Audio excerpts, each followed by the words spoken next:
Chhattisgarh BJP के प्रदेश अध्यक्ष अरुण साव ने 3 दिसंबर को कमल खिलने का दावा किया है। उन्होंने कहा कि किसानों को 3 तारीख का इंतजार है, कमल खिलेगा और किसानों के खुशहाली के लिए बीजेपी काम करेगी। बताते चले कि आज अरुण साव का जन्मदिन है। उन्होंने रतनपुर के मां महामाया देवी और भैरव बाबा मंदिर में मत्था टेका। अरुण साव ने प्रदेशवासियों की खुशहाली की कामना की। वहीं बीजेपी कार्यकर्ताओं ने अरुण साहू को जन्मदिन की बधाई दी और सिद्धि विनायक और महामाया मंदिर में मत्था टेका। छत्तीसगढ़ में सुख शांति और समृद्धि आए, छत्तीसगढ़ खुशहाली और तरक्की की ओर बढ़ सके, ऐसी आशीर्वाद और ऐसी कामना मां महामाया से की है। निश्चित रूप से 3 दिसंबर को कमल खिलेगा, छत्तीसगढ़ खुशहाली और तरक्की की ओर आगे बढ़ेगा। किसानों को प्रतीक्षा है कि 3 तारीख को कमल खिले और भारतीय जनता पार्टी किसानों की तरक्की और बेहतरी के लिए जो योजना बनाई है उस योजना का उन्हें लाभ मिले, इसलिए किसान प्रतीक्षा कर रहे हैं कमल खिलने का। और निश्चित रूप से किसानों की प्रतीक्षा 3 दिसंबर को समाप्त होने वाली है।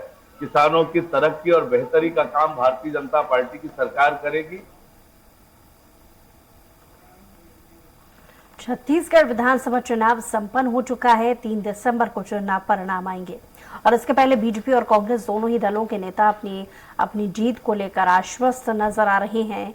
इसी कड़ी में स्वराज एक्सप्रेस संवाददाता दिलीप साहू ने कोंटा विधानसभा क्षेत्र के बीजेपी प्रत्याशी स्वयं मुका से खास बातचीत की। छत्तीसगढ़ में विधानसभा चुनाव संपन्न हो गया है।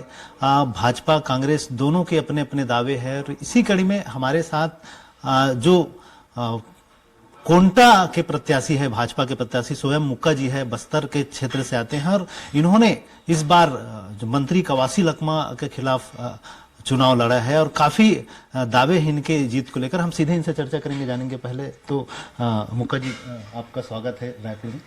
और मुख्य रूप से जो चीजें रही है इस बार, किन मुद्दों के आधार पर आप लोगों के बीच गए हैं चुनाव में? हम लोग 5 प्रमुख मुद्दे हमारे हैं जिनको हम चुनाव जीतने के बाद प्राथमिकता के आधार पर काम करेंगे। वो है शिक्षा, स्वास्थ्य, कृषि, औद्योगिकरण और पर्यावरण। इन मुद्दों पे हमारा विशेष जोर रहेगा। एक मंत्री है कवासी लखमा, काफी कद्दावर नेता है, उनके खिलाफ अपने चुनाव लड़े हैं, तो एक ये रहता है कि ऐसे बहुत सारे दबाव वाली जो बातें रहती है और उनके ओर से एक आरोप भी लगाया जा रहा है लगातार कि केंद्रीय एजेंसियों का भाजपा ने दुरुपयोग किया। इसको लेकर क्या कहना आपका? ये मंत्री होने ना होने से कोई बहुत ज्यादा फर्क नहीं पड़ता है। चुनाव होता है और जहां तक इन आरोपों का सवाल है तो ये निराधार है। खिसियाए बिल्ली खंबा नोचे, ये वाली कहावत है। देखिए, कोई भी, चाहे वो सीआरपीएफ हो, चाहे जिला पुलिस बल हो, छत्तीसगढ़ पुलिस हो, ये जितने भी पुलिस बल लगते हैं ये सुरक्षा के लिए लगते हैं। चुनाव को शांतिपूर्ण और निष्पक्ष चुनाव कराने के लिए इस प्रकार के फोर्सेस, पैरामिलिट्री फोर्सेस अनिवार्य होता है। उसी का हिस्सा था ये इनका आरोप निराधार है। मतदान का प्रतिशत खास करके सुकमा की बात करें तो वहां भी इस बार ज्यादा रहा पिछली बार की तुलना में, तो इसका क्या असर पड़ेगा, कितना फायदा होगा आपको? जी बिल्कुल सही कहा आपने। इस बार करीब 8 से 9% मतदान बढ़ा है। इसका सीधा मतलब ये है कि कवासी लखमा के खिलाफ एंटी इनकम्बेंसी था, उसी का परिणाम है कि इस बार चुनाव का जो मत प्रतिशत है वो बढ़ा है। यहाँ भाजपा और कांग्रेस के अलावा तीसरा मोर्चा के रूप में सीपीआई से मनीष कुंजाम जी भी थे, उनका कितना असर पड़ेगा? अब ये अभी की स्थिति में तो कुछ कह पाना मुश्किल है। 3 तारीख को रिजल्ट आने दीजिए, फिर पूरा दूध का दूध और पानी का पानी हो जाएगा। त्रिकोणी संघर्ष मानते हैं आप तीनों का था? हाँ, पहले कुछ ऐसा ही लग रहा था, लेकिन मेरे को नहीं लगता कि इस प्रकार का कोई संघर्ष की स्थिति है। आप अपनी जीत के लिए कितना आश्वस्त हैं?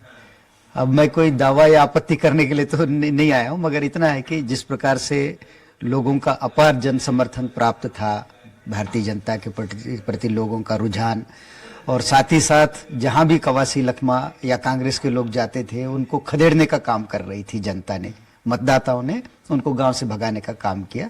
और मतदान के बाद में जो रिपोर्टिंग आई, जो सूचनाएं आई, हमारा जो मतदान केंद्र में जो कार्यकर्ता था उनके द्वारा पूरे सकारात्मक पूरी रिपोर्टिंग आई हुई है।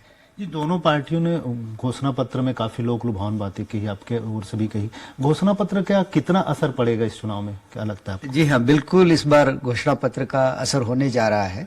खास करके ये जो 3,100 रुपया का धान का जो खरीदी का बात था भारतीय जनता पार्टी के द्वारा, इसी प्रकार महतारी वंदन योजना, ये गेम चेंजर साबित होगा। कहते हैं बस्तर, खास करके बस्तर को सत्ता के लिए जीत की सीढ़ी मानते हैं राजनीतिक दल। क्या लगता है इस बार बस्तर में 12 सीटों में कितने सीटों पर आप लोग जीत हासिल करेंगे? बस्तर के 12 सीटों में भारतीय जनता पार्टी का बहुमत रहेगा। ज्यादा सीटों में भारतीय जनता पार्टी की जीतने वाली है। पूरे छत्तीसगढ़ की बात करें तो क्या लगता है कितने सीट लाएंगे बीजेपी? पूर्ण बहुमत की सरकार बनेगी, ऐसा मुझे पूर्ण विश्वास है।